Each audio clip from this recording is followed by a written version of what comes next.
Well, we could see less rain today, Shelby. Yeah, let's get over to meteorologist Hannah Gard for a check on the Weather Authority forecast. Thanks, guys. That means you can get out there in the afternoon. Typically, we see those storms pop up, but it also means it's going to be very, very hot. So making sure we're taking heat precautions in this type of heat. We have a heat advisory in effect for all of the areas in orange, which is our whole area except for the far southern coast, because it doesn't get quite as hot with our highs down there.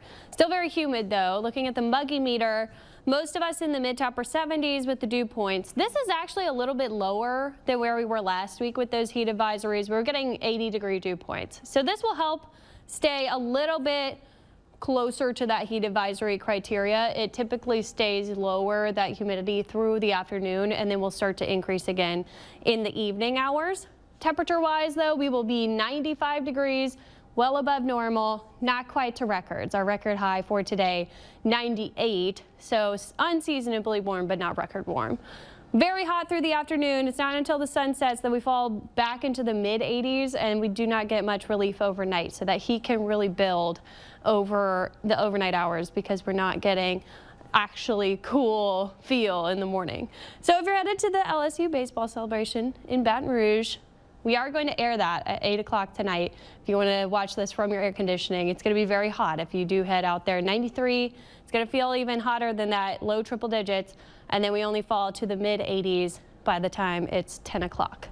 Our highs will back off, though. We get back to around average, 92, through the rest of the week, and even lower than that in the early parts of next week, because our storm chances are going to go up significantly.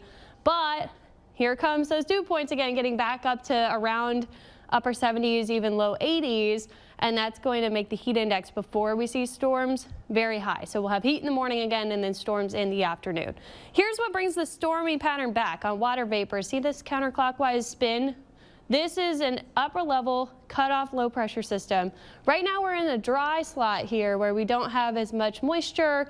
It's keeping the rain chances down, but as it gets closer, now we're increasing the moisture again. By tomorrow and Friday, we're seeing dark greens, pops of blue, and it gets very, very wet at the early parts of next week when that low is stuck over us. So we will watch closely for those storm chances increasing through the beginning of the weekend. This is still a summary pattern, though, with afternoon storms, 40% coverage, and then it's going to get even stormier Sunday, Monday, and especially Tuesday with that low over us.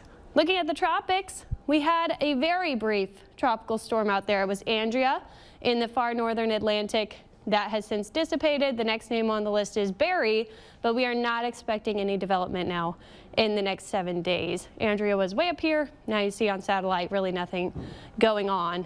We have a big plume, though, of Saharan dust. Do expect that to get into the Gulf by the early parts of next week, so that could make for bad conditions for asthma and allergy sufferers as we get to about Monday and Tuesday. So keep that in mind. We'll see some vibrant sunrises and sunsets, though.